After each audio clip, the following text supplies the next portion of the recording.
Welcome back to Coffee and UFOs, two of my favorite things. We have a great guest on here tonight, Dan Harary. He is the co-founder of the Hollywood Disclosure Alliance. He founded the Wow Signal newsletter, and he is author of After They Came. We'll speak to Dan in just a minute. He has been on before, and I love having him on, so this will be a great conversation. As a friendly reminder, if you enjoy this podcast, please subscribe, like, comment down below, and I'd love to hear your thoughts on tonight's conversation. And if you listen to the podcast, wherever you listen to, give it a good rating and a review, because all that really helps us grow as we continue to do so. Thank you so much for that. All right, and I'm going to jump right into it because we've got only so much time. Dan, welcome back. How are you? Hi there, Alan B. Smith. What does the B stand for? Benjamin. Alan Benjamin Smith. Yeah, That's a good name. That's a good hearty name. That's a real American name, Thank Alan you. Yeah. Benjamin Smith. Appreciate You that. sound like one of the founding fathers. Could have been Alan Benjamin Smith. Well, my mother was thinking Benjamin, and so after Ben Franklin, so that's where that came from. That's very funny because that's exactly what I just thought too. Yep, heard. See, you're a natural intuitive. I've been known to do that, actually. There have been times I've pulled things out of the air that were remarkable. That's in my book called My Paranormal Life, by the way. Which we talked about last time, which was fantastic. This time we are going to focus on After They Came, but I do want to get your take on, gosh, there's so much news in the UAP world. So first I want to start with this recent drop from Jeremy Corbell and George Knapp. They had received another video from the government, assumedly the Pentagon, of what looks to be a UAP captured. They don't know the platform that it was captured from, but at least from the angle that you see the object, it looks like a disc-shaped object. So I'm just going to play a clip of that video now, and then we can talk about abruptly. And starts moving and then goes into another cloud area. The following is video number 2.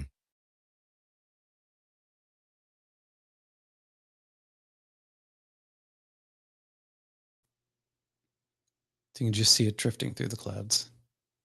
And then this is the AI version, which helps make it more distinguishable.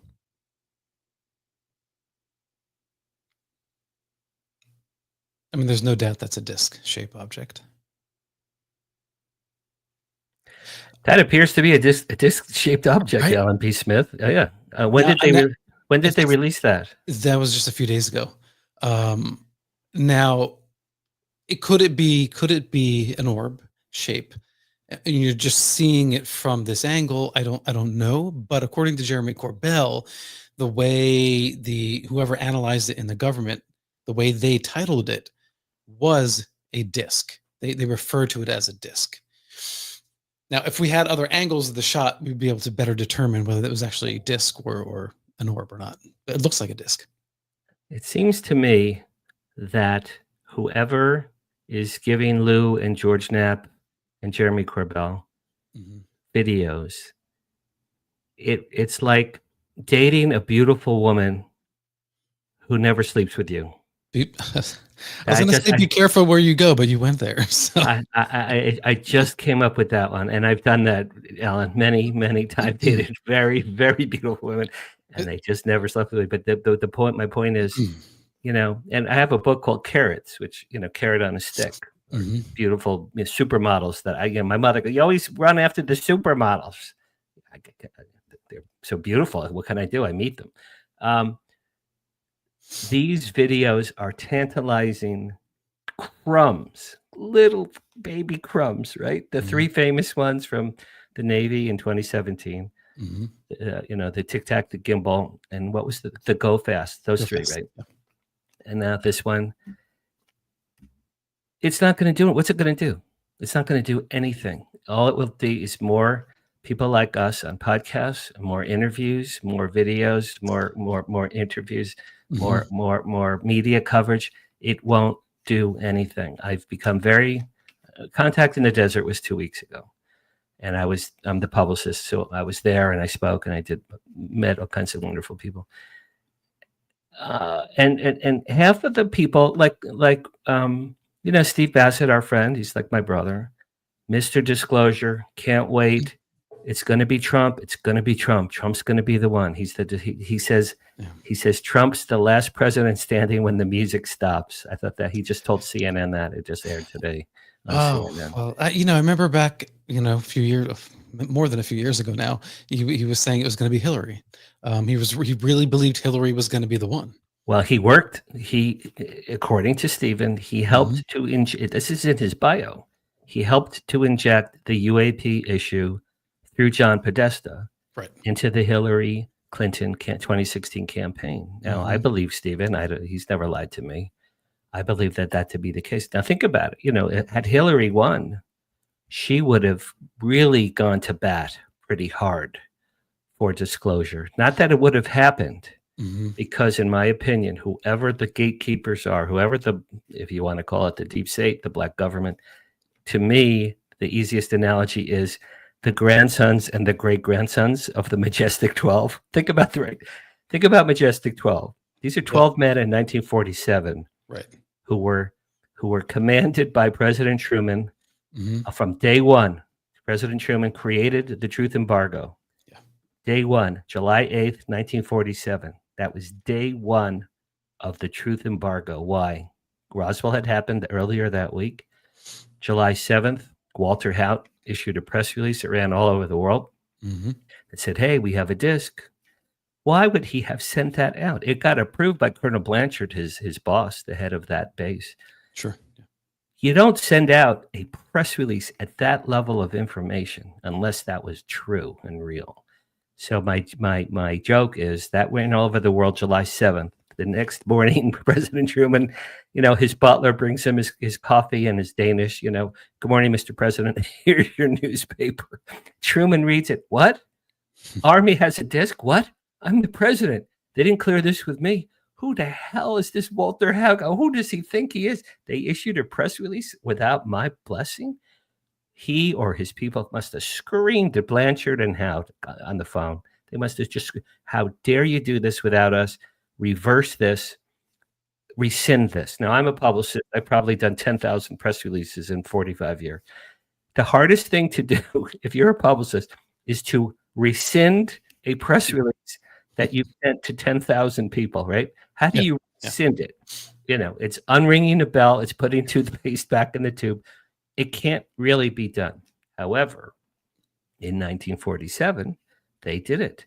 They had the next day, this, your people know this, they did a press conference with, aluminum foil, sticks and twigs. Steve Bassett says it was Reynolds wrap that wrapped Roger Ramey's fish, probably. Right. And poor Jesse Marcel. And they said weather balloon, oops, weather. How do you go from a crashed disc to a weather balloon in 24 hours? Yeah. And these were the atomic guys. These are the only guys on the planet Earth that had atomic weapons. These were the most brilliant military guys probably on the planet Earth at the time. They didn't know a flying crashed disc from a weather balloon. Of course they did. Especially Marcel, because he was a security officer. It was his job to know what's going on there. Right? And you've seen that famous picture. He's on his knees with the aluminum with the Reynolds wrap from Ramey's fish, and he's looking up and he's trying to smile. And you look at his face; it's really heartbreaking. If you look at his face, I'm friends with Jesse Marcel III. I don't know if you've ever interviewed him. I have not. No. That's Jesse Marcel's grandson. Jesse Marcel III told me I interviewed him on my podcast last year. When he was 8, he was in a boat with his grandfather, Jesse Marcel, the original senior, and they were in a boat, like a rowboat or something, fishing. And Jesse Marcel told his grandson, Jesse III, it was an extraterrestrial craft that we discovered. We found extraterrestrial bodies. Yeah. What father was going to lie to his 8-year-old grandson about something at that level? Well, the answer is it's not going to be a lie. It's not going to happen. So that's where the whole disclosure truth embargo began. I don't remember how we got there, but that was day one of the truth embargo. Yeah. The interesting thing is the retraction of the story was so quick. It was the next day. Yeah. So that made it feel like a whoopsie, but it's kind of hard to accept that considering, Marcel, as an older man, said that he told the people, I think it was Stanton Friedman, that what he had in his hands was not what he found in the desert. And what good reason would this man, who I believe he had cancer at the time, and he knew his time was limited, what good reason would he have to lie about such a thing? And firstly, why would he even be confused about that? Well, the bigger picture is in 1947. This is only 2 years after World War II. Mhm. Why would Truman not want to tell the world? He just dropped 2 atomic bombs. Europe was in shambles. We were negotiating where we and the Soviet Union stood at that point. Mhm. And then Truman's going to tell the world there's aliens and UFOs and aliens like 2 years after the bombs. So probably not going to want to do that. The bigger picture is in 1947, the media trusted our government and the military, 100% trusted. It's before JFK got his head blown off by the CIA. Yep. I've studied that for 45 years. So you believe that was CIA? I absolutely was the CIA. The CIA orchestrated it. The CIA knew about Oswald from 1959 till the day of his death. He was in their purview. They followed him every step of his life from 1959. This was just released recently that the CIA knew all about Oswald for 4 years. Yeah. But anyway, before JFK, before Watergate, before Iran-Contra, before our wonderful president we have now, who never lies to people ever. He's a stable genius. Mm-hmm. In 1947, if the military said, "Oh, we're so sorry, tee hee hee, we really blew that one," the media said, "Boy, you guys really blew that. Okay," and ran the next day all over the world. Oops, weather balloon, right? So Stanton Friedman, who you've just mentioned, I think it was in 1975, got wind of the real story and resurrected it and met with Jesse Marcel and the living witnesses. Sure. And poor Stanton Friedman, his head must have exploded. Like, what? The Roswell crash? That was real? Yeah. So thanks to him, we know that was real. Yeah, and the great work, of Ron Schmidt and Kevin Randall and so many others in those early years in the 80s that really dug deep and got a lot of witnesses to come forward. It is the most thoroughly investigated case, hands down. I mean, it's phenomenal how much time and effort was put into that. Fortunately, before many of those that generation passed away. Right. But if you know what, if you ask the average person, like my mother heard of Roswell, she's like, "Oh yeah, it was a crash. Something happened. I have no idea what." The average person doesn't know. I mean, you and I know because we're ufologists. But I love that word, by the way. I call myself a 20-year student of ufology. Can I tell you, Dan? I really appreciate that you say it grammatically correct. Ufologist, ufology. Ufologists, ufology, ufologist. Yeah, people exactly. Screw it up. The guy from CNN screwed it up. up. Yeah, they mess it up. I love that word, ufologist. That's what I am. I am a ufologist. Steve Bassett doesn't like that word, but I think it says it all perfectly. Well, you could say UFO researcher if you like. The other thing is the retraction of the story. So the first story that was put out was that there was a flying disc. They used the word disc. Yeah, that was recovered, a crash disc. And then later it was, it's pieces of balloon. Now, my understanding of the Roswell crash is when they recovered the debris, according to like Mac Brazel, it was debris. So why, if it was just debris, why would the press release initially say a flying saucer or disc, whatever? Here's how I understand this. A flying disc was flying above New Mexico on a very stormy, lightning-filled night.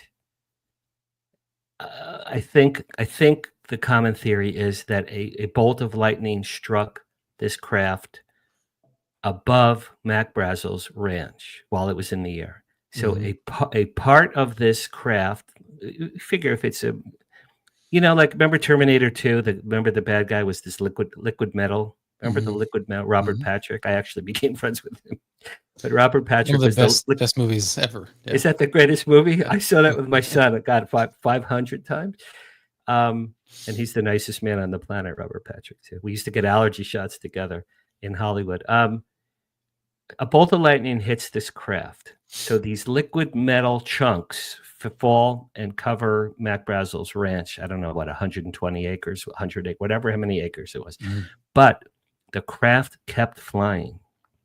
So that's field A. Field A is Mac Brazel's field. The craft went another 70 miles and crashed into the ground in Corona, New Mexico. That's where the disc was. That's Mhm. where 4 dead alien bodies were. That's where one living alien they named EB, EBE, was. Mm. It was apples and it was oranges. It was 2 sites.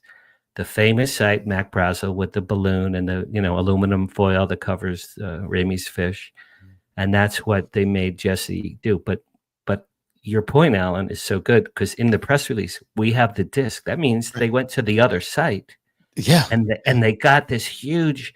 Now think about it. In a couple days, they had a truck. They must have had cranes. I mean, you would think a flying saucer's got to be on the heavy side. Maybe it's not, but to lift it onto a flatbed and then cover it with a tarp and then drive it to the Roswell Mhm. base, and it's out in the desert in the middle of nowhere, that took effort. So for them to have the disc, this is way more interesting than the Reynolds wrap aluminum foil balls of metal. Yeah. And so when they went forth, they said, "Oh, it's weather balloon. Here's some metal. Here's some aluminum foil." So it was a magician's trick. It was, don't look at this hand, look at this hand. Right. And this is the thing.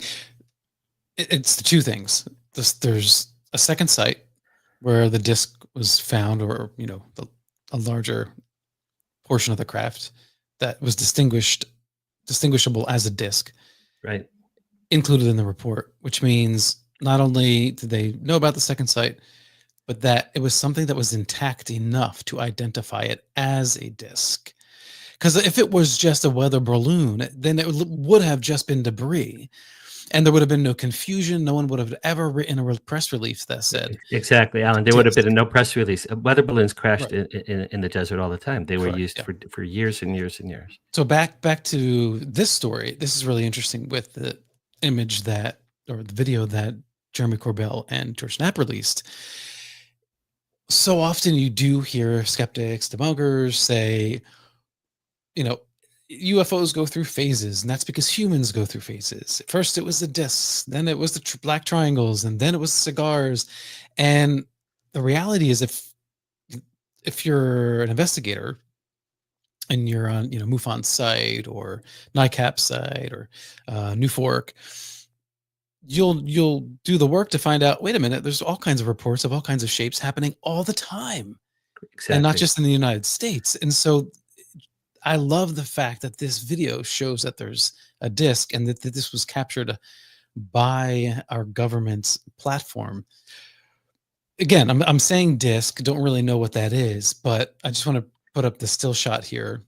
So this was Alan, you know what the truth is? They have so much better. They have such better video. I mean, really. Okay, you and I are squinting. Like if we stand on our head and squint with one eye, yeah, man, maybe that's it. Maybe that's it. I'm not sure. True. But if imagine the incredible, like the guys like Fravor and the guys in these aircraft. Well, they have video cameras. Imagine what we have. Imagine what we've not seen. The clarity, high def, color, right? Of unbelievable craft. And they're sending, it's like I said, they're sending crumbs to Jeremy and George. Here, guys, here's a crumb. Geh gesund. It means live and be well in Yiddish. Geh gesund. Here's a little crumb of a craft. If you squint and stand on your head, you'll see a disc. This is. Well, I don't know. That's why I'm so frustrated. Do you think crumb is the right word? Because it's obvious, especially with the Wall Street Journal piece that came out recently. Yeah. That there is still a disinformation campaign going on, coming out of the Pentagon. If that's true, why would they drip something like this? That doesn't really make sense to me. It does seem to me that there are individuals that are trying as best as they can to get whatever they can out. Or perhaps that's just naivete or optimism. The Wall Street Journal article was very damaging to our friend, and maybe you've interviewed him, Robert Salas, Bob Salas. Do you know who Bob Salas is? Of course, yeah. Okay. Bob Salas is a friend of mine. He's a good friend of Steve Bassett's. He's on the board of directors of Hollywood Disclosure Alliance. In the Wall Street Journal article, it said that when the orange UFO over his base in 1967 at Malmstrom, I can never say that word. Malmstrom. Yep. Shut down the ICBMs. It was a top secret military project of some kind of platform which had an orange laser beam, and they were shooting it into the sky to see what it would do. So Bob Salas wrote a rebuttal, which is actually on my website called thewowsignal.news. We ran his rebuttal to the Wall Street Journal. He called that whole article fantasy. He said, your article is a fantasy. It's fiction. It's not what happened whatsoever. So, and this came out 2 weeks ago. The Wall Street Journal article came out 2 weeks ago. So do I think that little flying disc is a crumb? Yes, it's a crumb. It's almost like torture. It's like, it's like I have a dog. If you go, here, boy, here's a bone. The dog comes, he's all excited, and then you kick the dog really hard, right? I hope you've not done this, Dan. I've not done this to my dog. But if you kick the dog, he goes away. Then a day later, here, boy. And he comes and you kick him hard and he goes away. After about 5 or 6 of those kicks, he's not going to want to keep coming. It seems to me to give. Oh, I see what you're saying. To give a crappy video to Jeremy and to George Knapp, I don't see the gain. There's no gain there. I don't know. Let me just play this one more time so you can see the AI enhancement, because I think that does help distinguish the disc from the field. So let me just play that one more time. Direction abruptly, and starts moving, and then goes into another cloud area. The following is video number 2. So this is unenhanced, but you can clearly see this shadow-ish disc going through. And then this is the enhanced version. And what's interesting,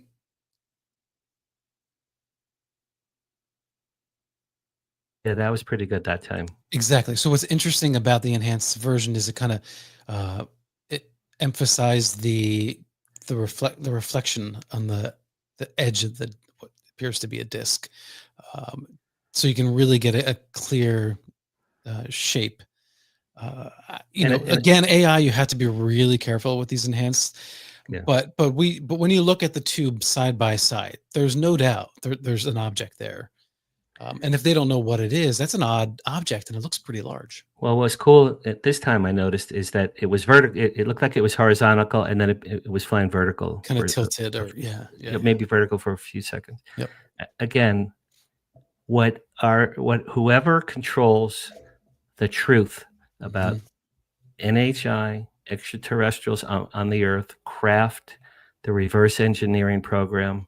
Side note, I'm quite convinced my father was involved with the reverse engineering program at Fort Monmouth, New Jersey. And I wanted to tell you about this.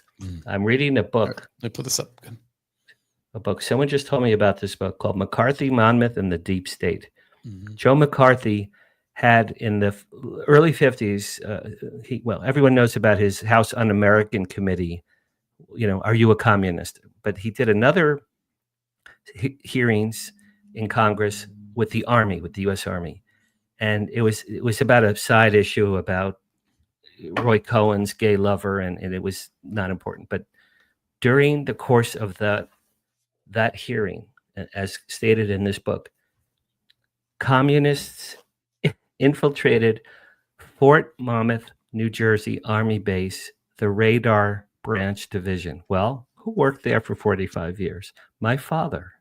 My father worked at Fort Monmouth Army Base in the Radar Branch for 45 years. According to this book, Alan, and it blew me away, there are references to that base working with Project Blue Book.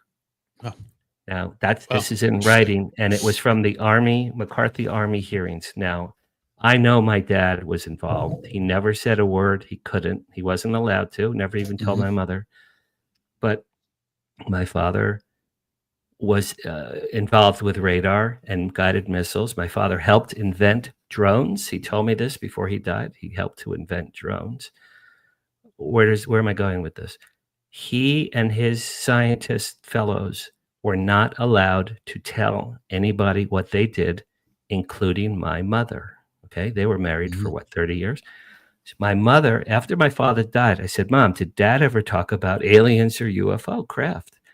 She said in the early 60s, they took my father into the vaults at Fort Monmouth Army Base, and they showed him something top secret. My mother said my father came home, and I had never heard the story until after he died in 2017. My mother said my father came home. He was very upset and pale and shaking and very nervous. My mother goes, honey, what's wrong? My father looked at my mother and said, I saw something today in the vaults at the base. It's above top secret. I could never tell you or anyone as long as I live. And he walked down the hall, and my mother said, your father was never the same after that day. Now think about it. What could my father have seen?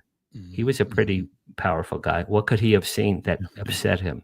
It had to be an ET craft, a chunk of technology from the future, an extraterrestrial living or dead.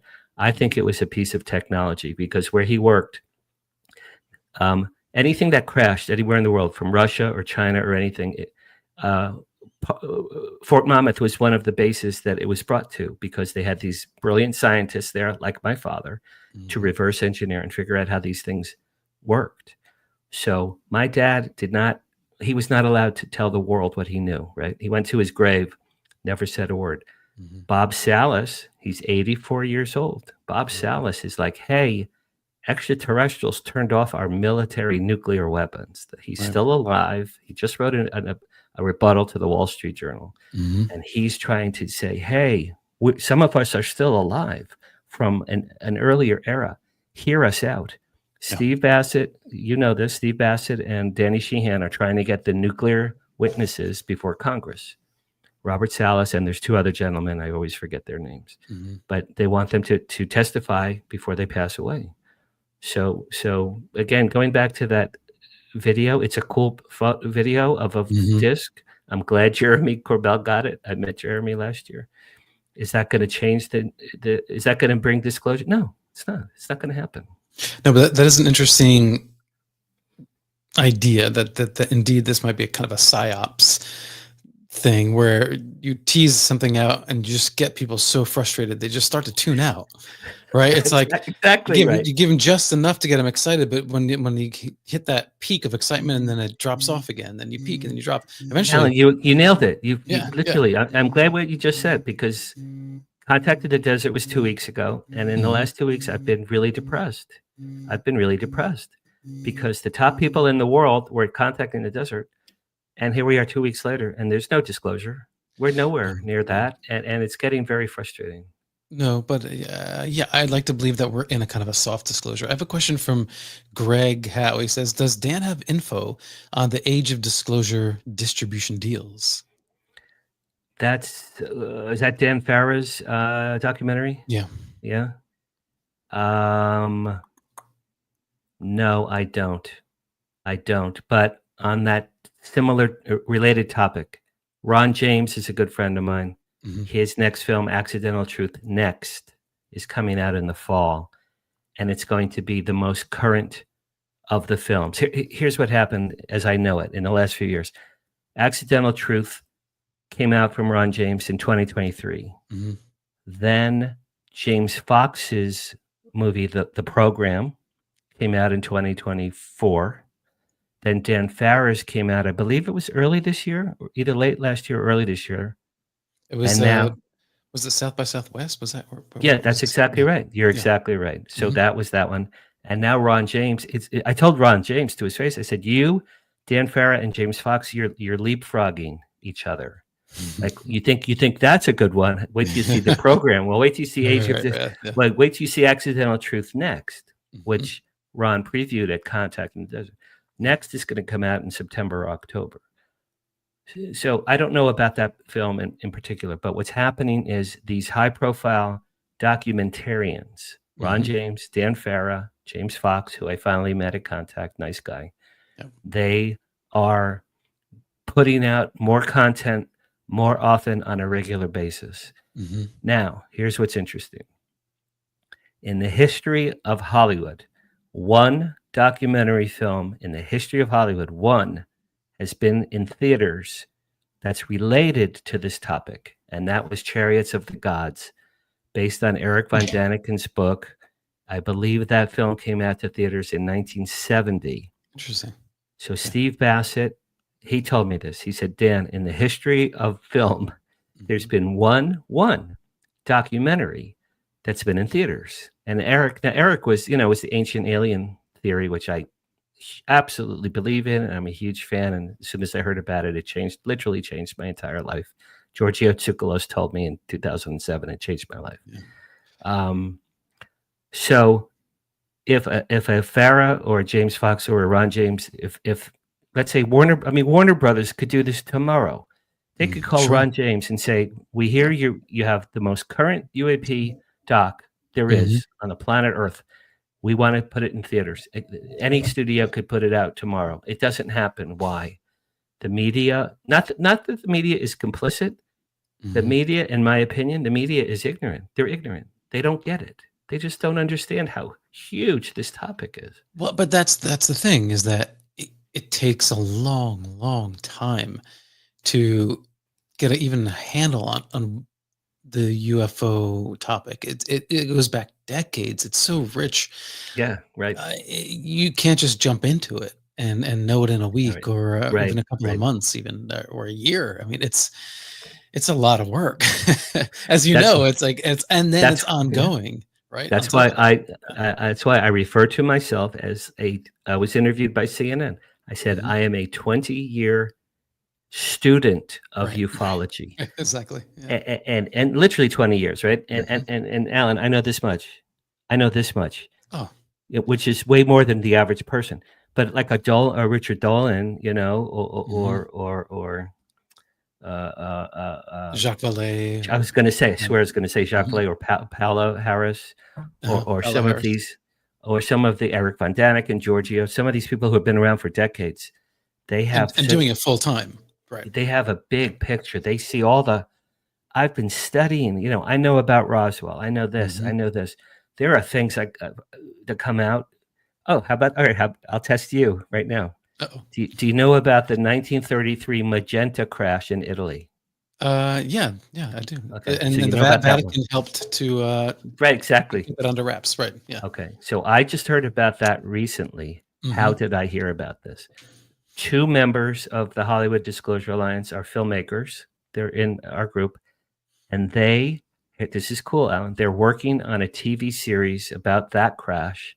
Mhm. They have an inside connection to the Vatican, and they are hoping, with like fingers and toes crossed, to get these files from the Vatican about the Magenta 1933 crash. And they think I had dinner with them 2 weeks ago. They think Yeah. they're going to get this. So that's pretty cool. Now, in 20 years, I never heard of the Magenta crash. Mhm. Everyone thinks it's Roswell. Well, I knew Roswell's 47. I know the Foo Fighters are 43, 44. I know the Yeah. Battle of Los Angeles. The Battle of Los Angeles was Yeah, 1942. 42, right after Pearl Mhm. Harbor. Yep. And then I believe it was 1898, Aurora, Texas, when the crash hit the windmill. But in 1933, think about in the modern 100-year era of our history, Mhm. the Magenta crash, according to these friends of mine, Steve Bassett was with me, is a documented, recovered craft by the Italian Army in Mhm. 1933, and then the American Army during World War II apparently got this craft. It was very well protected. When Right. we were at war with Italy in the 40s, we got the craft and brought it, I think, either to Roswell or Wright-Patterson. Well, I'm looking forward to that, because I think there's a lot of details that are necessary that we're missing. Like, how did they get it out of the hands of Mussolini and the Italians? How did it get passed from one place to the other and not and be a cover up at the same time. That's astounding to me, because you know, if that's true, then presumably the army was aware of this when the Roswell crash occurred, because I mean someone had to be studying this, and since the army was the Air Force, for the most part Right. in those early That's right. years, That's they right. were the only ones that would have had access to this. President Roosevelt knew about the Battle of Los Angeles. Was it Mhm. Nathan Twining? I think there's a famous memo from a general to FDR, and said there was a craft, an unidentified craft over Santa Monica, of all Mhm. places, Santa Monica Ocean, Pacific Ocean. That was February 1942. FDR knew about UFOs at least in 1942. Okay, but again, Magenta, 1933. That blows my mind, because it's that one for me personally. I never heard of that crash. I was like, wow, that's the coolest thing. I need to know Mhm. about it. Have you ever talked to Darcy Weir? I know Darcy Weir, yes. Okay. I I have to tell you, I love his multi-episode format. Like the Pascagoula series, gosh, what was the one before that? USOs. USOs. But I love that he's doing like a series instead of like an hour and a half documentary or an hour 45 minutes. He's doing 5, 6 episodes, and he gets to do a much deeper dive, and I just love his work in that regard. I know him. He's a Mhm. member of my group. I had a lunch with him once a few years ago. I knew he did USOs. I heard he did Pascagoula, which I'm glad you brought that up. I've been meaning to look into. That's a fascinating case. That's a fascinating. All right, Sure, yeah. let's review. Most people in this field, most people have heard of Travis Walton. Right. Very, very famous, right? That's a famous one. Most people like us, Betty and Barney Hill. Very, very famous, very Mhm. infamous, iconic. The Pascagoula, Calvin Parker and Charles Hickson, those Yeah. guys, that's just as good as the other two. That's Oh, just as absolutely. good, Yeah. just as good. And that never, my joke is they didn't have a good publicist. They didn't have Betty and Barney Hill or Travis Walton's publicist. That case is not as well known in ufology as the other two. I never I think understood why. I think there's a few elements for that. So Benny and Barney Hill, that was the first real big abduction report. So I think that alone, right? But they also had and maybe it shouldn't matter, and maybe it didn't matter. I don't know. But because they were Interracial an couple. interracial couple, I Right. think that added something to the Yes. curiosity of it at the time. Yes. Travis Walton, the crew members, they were accused of murder and got I know. headlines for that. Yeah. So, whereas Pascagoula didn't have any kind of like flair other than the description of what actually happened to them. And the Deep South.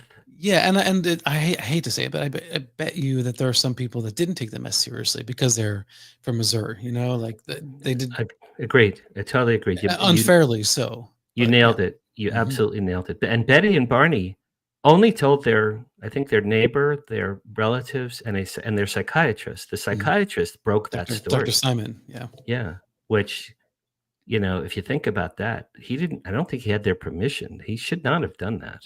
No, I think he did. He So had their permission to do that?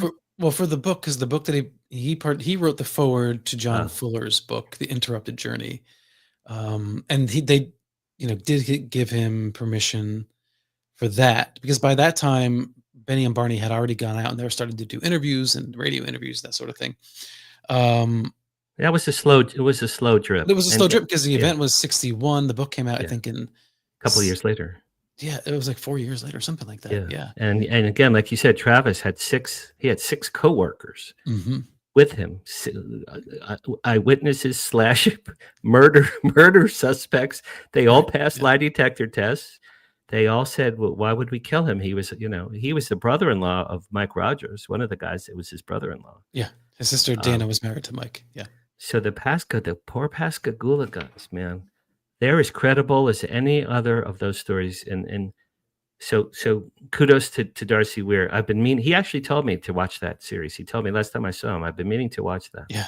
I really I wish so many more. The numbers that go see a James Fox film, I wish they would go and watch Pascagoula series. It's so good. Um, yeah, I can't sing its praises any higher. Let's also. Whitley Strieber's another high profile one, and his book Oh yeah, was like his book. I mean, he's probably at the apex. His book was a bestseller. Communion well, was a bestseller. his book Communion was such a bestseller that the infamous Photo. Philip Klass, when he decided to debunk abductions, he used the same tactic, right? Yeah. Yeah, good old Philip Klass. Well, Exactly. I'd like to see him get an anal probe on a Martian ship and then still come back and say, "Oh, there's no aliens. There's no aliens." I don't know what his motive was. I do feel like he was connected to the Pentagon somehow as a disinformation agent, but we Well, don't know. We'll never know, really. On that note, I'm friends with Paul Hynek, lovely guy. I'm good friends with him.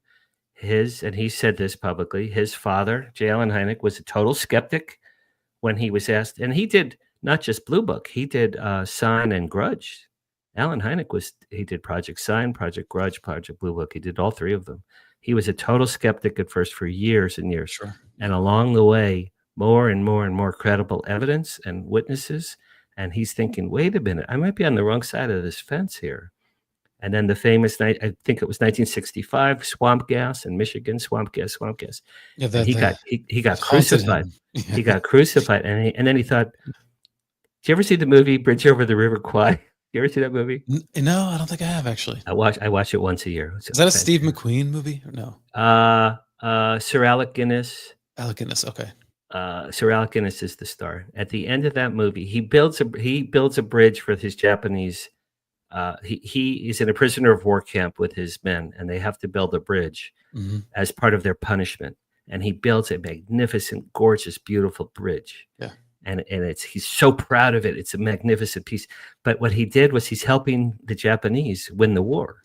So at the tail end of the movie, the British intelligence guys come up to him. They go, look at the bridge. You're helping the Japanese. And he goes, oh my God, what have I done? What have I done? And then he falls on this plunger and on his dynamite at the last possible second. It's a great movie. And he blows up the bridge. At the tail end of the movie, he blows up the bridge that he spent a year building. That's like Allen Hynek. Allen Hynek's like, oh my God, the swamp gas. He's like, oh my God, what have I done? Yeah. Right. Yeah. And he turned, and then he realized there was a lot of credibility to this. Hey, do you have any inside scoop on what Spielberg's upcoming UFO movie is going to be? It's called Disclosure. It's filming in New Jersey. Emily Blunt is the star. And that's all that has been released officially. When I was with Steve Bassett the day that was announced, Alan, and you can imagine how happy Steve Bassett was. We were at lunch and we saw it on our phones. Dan, Spielberg's new movie is called Disclosure. And I mean, he almost like cried tears of joy. I'm not even kidding. Yeah. It would be like, Steve, it's like, Bassett's like, finally, like I'm going to get, some indirect credit for helping. So let's hope Steven Spielberg's been ahead of the curve on this since Close Encounters. Yeah. So let's hope that's something. Also, there's another film by Jerry Bruckheimer. Do you know that name? Of course, Jerry. He's huge. Okay. Jerry Bruckheimer, major, huge producer in Hollywood. He did Mission Impossible. Armageddon, right? Not Mission Impossible. He did Top Gun. Top Gun, Beverly Hills Cop. Yeah. Armageddon. He did a lot of huge movies. He's doing a movie called The Dish, and guess who his advisor is? David Grush. Interesting. David Grush is doing The Dish. So Spielberg's and Jerry and Simpson, Bruckheimer. I'm sorry, his partner was Don Simpson. Bruckheimer and Spielberg next year each have. And these are going to be big, multi-million-dollar films. So maybe next year, maybe next year is the year of Disclosure. Who knows? That could really at least shift the conversation in the same way that Close Encounters of the Third Kind did. That really got the public discourse on fire about the topic of UFOs and extraterrestrials. And it was done. We need that in pop culture again to kind of, reinvigorate that. Close Encounters A was I literally watch it once a year. I cry at the end every single time. I think I've seen it 60 times. So I've lost track. Yes, that is I beautiful. could never ever get tired. The last hour of Close Encounters, I'm enthralled. I'm enthralled every single time. Alan Hynek was Steven Spielberg's advisor on that film. I've heard from Paul Hynek that parts of that film were inspired by some true sightings and some true events. Boy, did Steven do right by the ufology community. And that film came out in 1977. Oh, I have this. Is very cool. I have to tell you this. So I have a new news website called thewowsignal.news, which I've mentioned earlier. And we post news from all over the world from ufologists. It's thewowsignal.news. When I launched that in March, Alan, I got an email from a guy in Greece, and he wrote to me. He said, Dan, I love your Wow Signal News website. And he wrote to me and he said, did you know that the original Wow Signal itself was a musical melody? And this guy is in Greece. He's the head of the Contact Project. It's a UFO group in Greece. He's a musician. He put the letters and numerals from the actual Wow Signal to music. It's on my website. It's on the Wow Signal. You can hear it. It's a tune. It's a musical tune. And no one thought to consider this previously. Have you? No. No one has. So, okay. So that's number one. Now here's Alan. Here's where it gets really fascinating. Here's where it gets good. And my mother, 91-year-old mother, figured this out. Okay. I told her about this. I said, Mom, in August 1977, the real Wow Signal happened from outer space. And a guy I know in Greece set it to music. And it's like a little, da da da da da da da da da. It's like a little tune. My mother said, that reminds me of the music from da da da. Close Encounter. Okay, so that's 5 notes. Now here, Alan, here's where it gets good. The Wow Signal happened in August 77. Close Encounters came out in December 77. Now, did Spielberg know? And I'm getting chills right now. Just think about this. Did Spielberg know that the Wow Signal was a musical melody? Think about that. I don't know. I mean, it's not the exact same melody. It sounds. No. The point is, a message from outer space was translated into a musical tune in August, in real life, in August, and then in the film 5-6 months later in I could imagine if they were privy to the Wow Signal, that just as a creative person, he and John Williams might have just said, hey, what if it was, because in the interviews about the movie that they did have that conversation, is how would they communicate, right? And they came to math represented in the form of music as a way to do that. So maybe that was sort of the seed of the idea. That's interesting. It's a remarkable coincidence. It was that it was the same year. Right? Yeah. Dan, before we run out of time, let's talk about your book, After They Came. So thank you very much. So After They Came, the quick story is, in March 1970, when I was 13, my dad picked me up one day from school and was driving me home, suburban New Jersey, afternoon, sunny day. As we're driving, a huge silver letter V craft was hovering over my father's car. And I saw it through the windshield. I said, Dad, stop the car. There's a UFO. Dad, stop the car. We stopped the car. We got out. We're standing. I'm 13 now, and I'm jumping up. Dad, look, it's Star Trek. It's Star Trek. And my dad looked at this giant silver. Now, Alan, if this was you and me, man, we'd be breaking piñatas. We'd be singing, dancing the horror, right? Yeah. My dad looked at it, couldn't care less, bored to tears. Huge silver V, silent, no propellers, no smoke, nothing, hovering above his car. Wouldn't you be amazed at that, right? I was. My father had no interest in this at all. Okay, cut to. I forgot that happened for 47 years. That event was not thought about, and I regret this, I never, ever discussed it with my father, ever, never once. 47 years, I forgot that happened. What happened later? 47 years later, my father died in Florida, 2017, he died. And I was here in LA. 3 days after he died, I went to a deli to get a pastrami sandwich in my father's honor and to just mourn my father.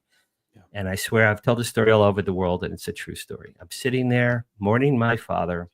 A beam of light hit me in the head from above, hard, bang, really hard in my head, and then projected through my eyes in front of me, like I'm looking at you right now, in the air, color 3D hologram home movie of the 1970 UFO sighting I had with my father. It played in the air from 47 years earlier. It played.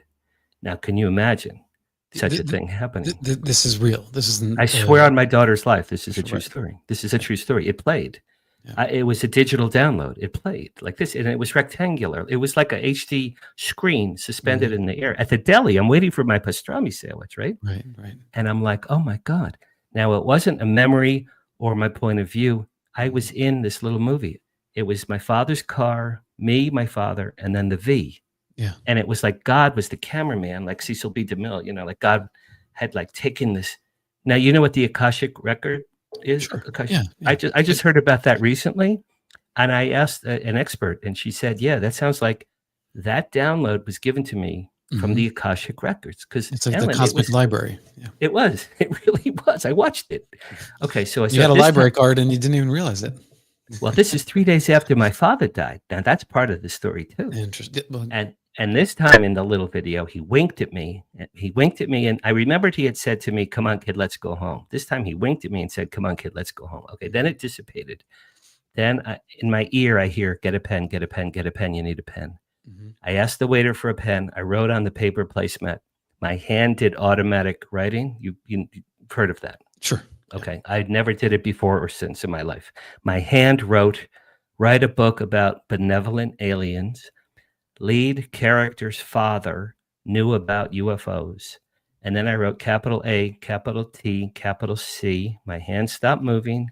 I held the paper and I'm shaking. I'm like, what is happening here? And after a few minutes, I came up with "After They Came," ATC. This book was given to me at the deli 3 days after my father died. I think my father gave it to me from heaven. Oh. Stephen Bassett thinks it was an ET download from the 1970 encounter that I had. Either way, it gave me a book. That's how this book came to be. The book, very simply, is two benevolent aliens come to Earth in the near future from the Pleiades. They're the 7-foot-tall, beautiful Nordics, man, woman. In the movie, Brad Pitt and Blake Lively, the two beautiful blondes on planet Earth in real life, would be the two aliens. And on page 1 of the book, our hero is a 70-year-old man. He hates his life. He's miserable. He's suicidal, hates his life, wants to die. He's drowning himself in the Pacific Ocean on his 70th birthday because he hates his life. That's how the book starts. And as this poor bastard is drowning, a huge craft comes out of the Pacific Ocean. In fact, there's a UFO base off of Malibu that has been identified. So my book takes place in Malibu there. A craft comes out of the ocean, beams this guy on board. They go to Dodger Stadium. They beam down Dodger Stadium. All the media and the army and the military, the police, they're all there. And the aliens telepathically say, "People of the world, we love you. Don't be afraid. We're here to help you. We love mankind. We've been coming here for hundreds of thousands of years. We are going to solve all of your problems working through this man." Now, this guy was just drowning, right? He's naked. He was drowning himself naked. So he's drowning. He's on second base. He's completely out of it. No idea what's happening. Sure. And aliens from God knows where are saying, "This guy is special to us. We have a relationship with him. Bring your problems to him. He will be our conduit to mankind." So during the entire course of the book, he meets the president. He gets an office at the UN. He becomes the ambassador to Earth for these aliens. They solve hunger. They end the nuclear age. They get rid of guns. They get rid of cancer. It's a fairy tale. Nick Pope gave me the quote on the cover. It says, that's awesome. Yeah. It's a delightful tale of wonder and hope. But the key here is in the book, along the way, this character finds out that his dead father, who was a scientist, worked on UFO research and had a relationship with the aliens years before this guy was even born. How about that? That's the twist. Sounds personal. Yeah. So that's where this book Yeah. came from. Now available on audiobook. It took me a year and a half to record. So Amazon, after they came, please check out my audiobook. I'd love to hear what people think about it. Yeah. So there is a paperback available plus the audiobook. Paperback, Yeah. ebook, and audiobook just came out the other day. We got a great comment here from Genghis Khan. Genghis says, I saw some article, which I also saw, about some type of whales that may have been trying to communicate to us humans by blowing circle bubbles. Did you see that, Dan? That article that came out? I did not see that, but whales and dolphins are smarter than human beings. Mm-hmm. They have much more stuff. They have built-in sonar. I believe they have sonar. I think scientists figured out sonar from dolphin brains.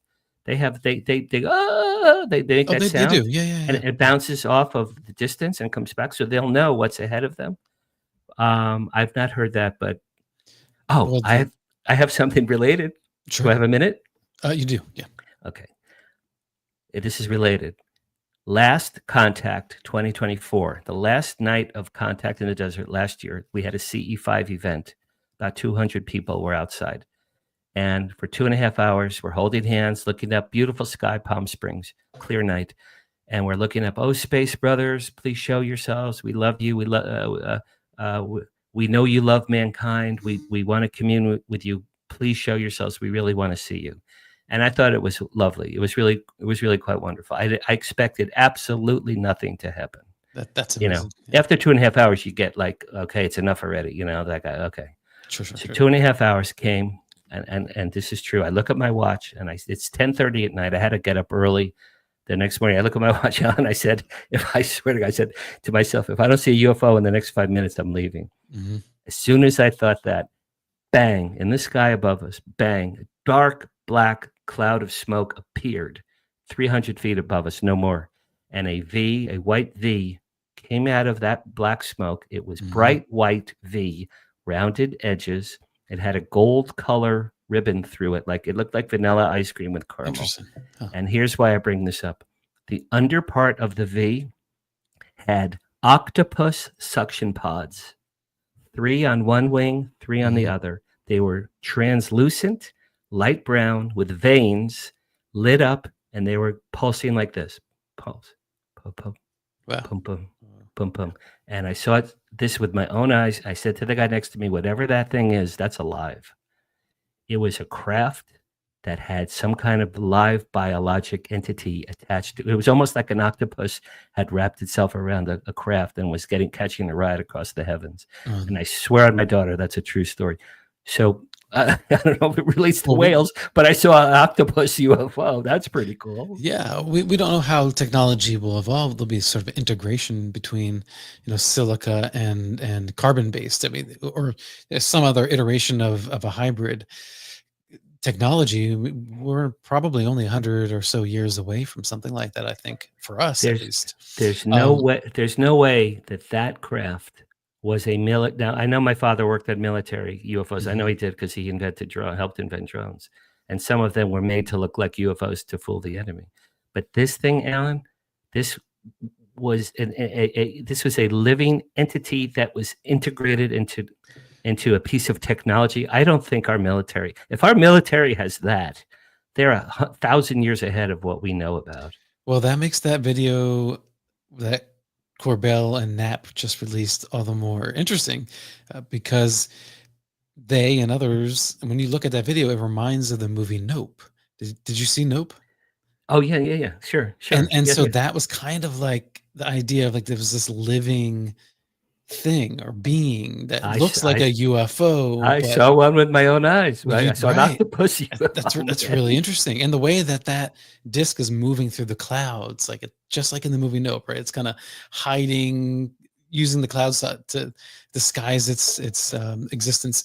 Dan, I just want to get this one second part to the whales blowing bubble circles. Oh, sure. For communication. So Jing says that maybe we should be looking at the crop circles in a similar way. Maybe there's a kind of correlation there, or I think certainly. I think U.S. scientists around the world, in this day and age of computers and AI, If you take some of the magnificent crop circle photos and shove them into a computer and ask AI, okay, AI, what is this crop circle? What is it? Yeah. I truly believe some of them are mathematical equations or scientific information or codes, or they're trying to tell us where they are, what star system they're from. I absolutely, crop circles are incredibly important. And that's another thing. Why? Every time there's an amazing crop circle, why is that not the front page of the New York Times? David Grush testified in 2023. It was on page 19 of the LA Times in a little column, Alan, little tiny article. Yeah. I'm thinking, this guy just went before Congress live, swearing on a Bible on his children's lives that there's aliens and UFOs.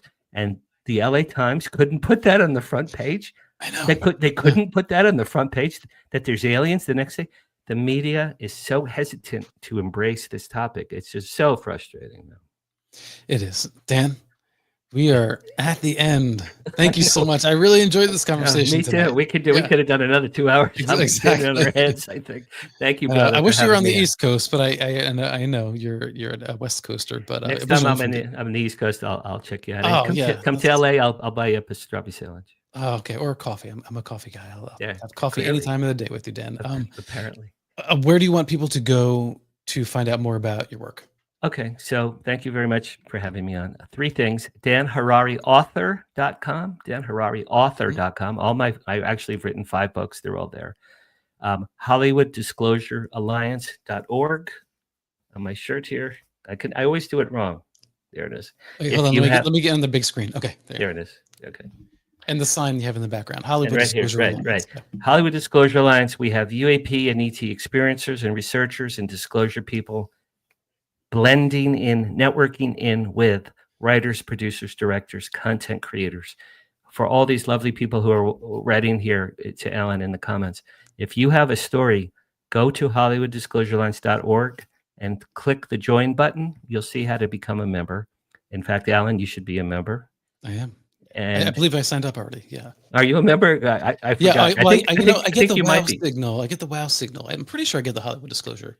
Are you on the? I'm not sure if you're a member on the website. Oh, not a member. No, but don't you send out a newsletter on occasion? Yeah. And then the other thing is the wowsignal.news. That's our new one. The wowsignal.news. It's a weekly news updated resource. We get news from Nick Pope and Richard Dolan and Danny Sheehan and Steve Bassett and Contact in the Desert and Bob Salas wrote a piece for us this week.